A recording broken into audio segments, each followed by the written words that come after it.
these are where all my old needles are. Well, from this semester, so that's like 4 needles a month.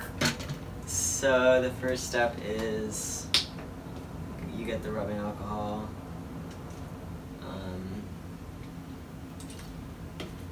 You rub it over your injection site and over like, that's right where the needle goes in there. So you always just do that, and then getting it into the needle is pretty easy. It's kind of viscous though, not like honey, but it's still kind of thick. Okay, are you gonna be okay to watch this? I know you don't like needles. Okay.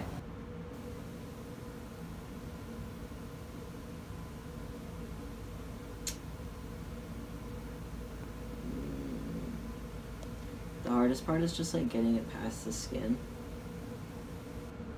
Like that site really hurts right now. Go again. Generally, you don't want to poke around too much though, just because like, okay, it's in.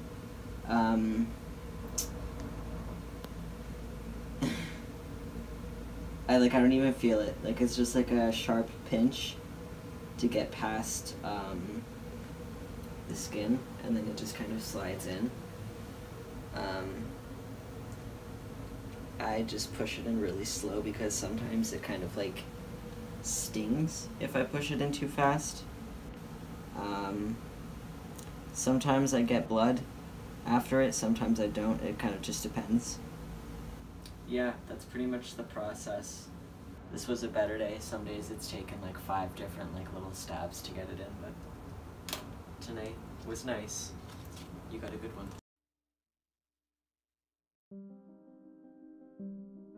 My name is Grayson Pitt, and I use he, him, his pronouns. I came out as trans to my mom.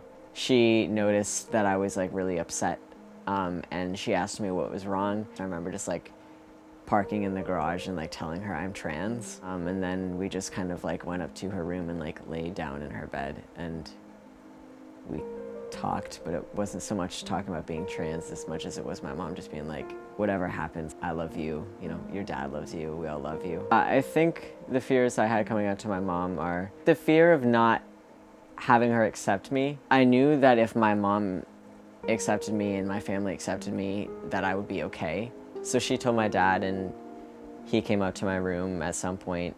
He kind of said a lot of similar things to what my mom said when I came out to her, like, we support you, we love you. And then when I came out to my sister, it was at the Melting Pot. We were talking about how my high school had gender-neutral bathrooms, and my sister's like, oh, who uses those? And I just told her that I did, and I just kind of dropped it, and we carried on having fondue. The first part was like doing the whole like social transition, which is going from people knowing me as a girl with, you know, she, her pronouns and my dead name, to knowing me as a guy with he, him, his pronouns and a new name. For like the first year and a half that I was out as trans, it was all about that kind of social transition, and then the physical transitioning with like hormone therapy and thinking about surgery. That didn't come until after that. So I started taking testosterone in July 2017, and then I ended up getting top surgery in May of 2018. But I had to fill out a lot of forms that like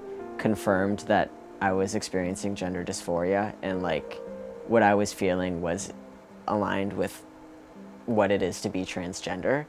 And then the other half of it was working with therapists to make sure that like I was mentally like stable enough to go through that transition, because taking testosterone is essentially like going through puberty again, and so that comes with like all the mood swings. I inject a shot of testosterone once a week. It was kind of hard at first because I've never been like afraid of shots or needles. Getting the willpower to do that yourself is kind of hard.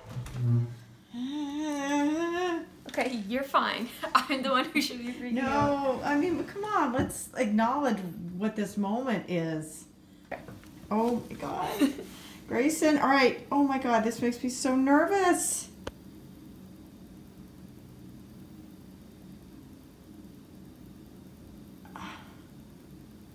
I don't know if it's going Are you in? Did you plunger it? No, I didn't. I Great. it didn't go in. It's okay. It's okay. It's okay. Let me put this down for a second. Stick it in. I'm You gotta trying. stick. It really hurts. Okay, you gotta go a little deeper though, babe. There it goes. Okay, now plunge. Can you feel it? Uh-oh. You can't?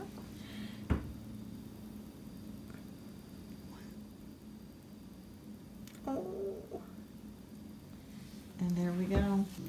Grayson is about to go through puberty. Part 2. Yeah. We're gonna leave the angry teenager behind, right? Testosterone makes you more angry sometimes. Oh. And, boom. Boom. One of the biggest changes I noticed when I started taking testosterone was pretty quickly actually my voice. Every time I was like talking to my mom or like anyone in my family on the phone, they always commented like, you sound so different.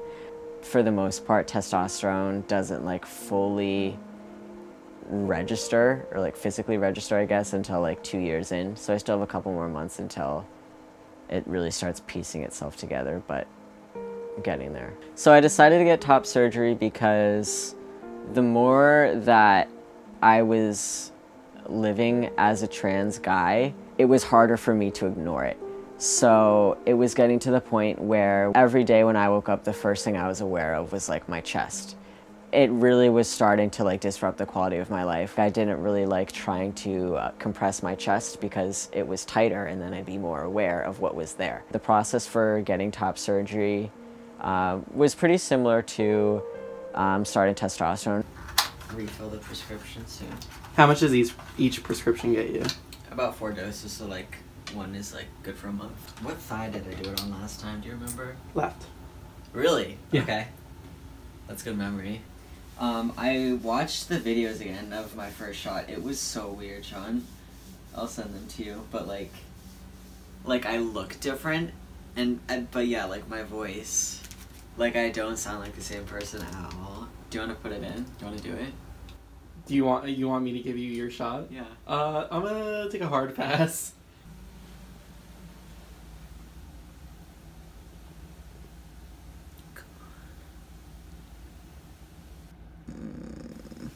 It's like almost there. There's like a point where like it doesn't pop, but like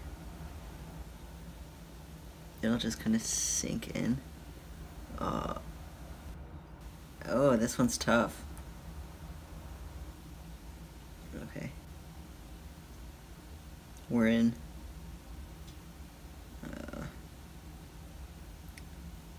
Okay.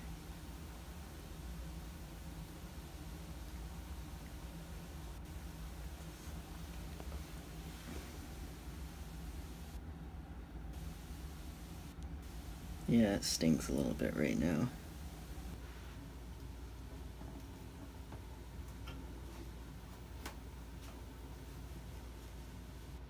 One to 10, 10 being the worst. Like, what would you say about that one? It's probably like a 6 or 7. It's usually like a 2 or a 3.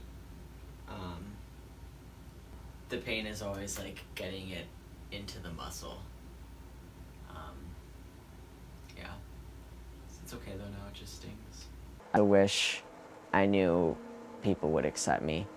I feel like if I had been able to tell my mom sooner or my family sooner, literally anyone, and just start this process sooner, so many months of complete anxiety would have been like removed. So my advice to anyone who's trans and hasn't started the transition, hasn't come out, whatever, and even like if they have started transitioning, like take things at your own pace. There's so many people who question like, when is it right to come out? That is like a deeply personal and intimate question to ask yourself, because no one has that answer but you. You have to consider your physical safety sometimes, and you have to weigh like the pros and cons of your situation, because it's different for everyone and it's like a deeply unique situation. There's an idea that there's like a certain way to be trans, but there's not. Some trans people don't ever go on to hormone therapy. Some trans people don't get certain surgeries, and that is no more or less valid than the trans people who do get surgery or go on hormone therapy. You need to know what you want your own story to be, because it's never going to look the same. When I'm misgendered, it has always been like a genuine mistake, whether it be like from my mom, who's just called me she for 16 years of her life. When she slips up on my pronouns, I know that it's never an attack on me, like it's a genuine mistake. And like to this day, I still, like in my head when I'm thinking to myself, I still call myself by my old name. I mean, I've never been purposefully misgendered. I'm sure one day I will be, unfortunately, but I guess I kind of just have to cross that bridge when I get there. In no way is being trans a choice. At the end of the day, like me being a guy, what does that got to do with you? How does that possibly hurt you? As much as I want cisgender people to understand what it's like to be trans, I don't think that cisgender people can completely understand that. So I just want them to understand that, like, we're people, and at the end of the day, that's it. If I didn't transition, if I didn't take the risk and find the courage for 5 seconds to just say I'm trans, like, God knows where I would be, you know, before coming out as trans, and even after, before transitioning physically. I was literally suicidal and was involved with a lot of self-harm. And I think that if I didn't have the opportunity to transition, I would be dead.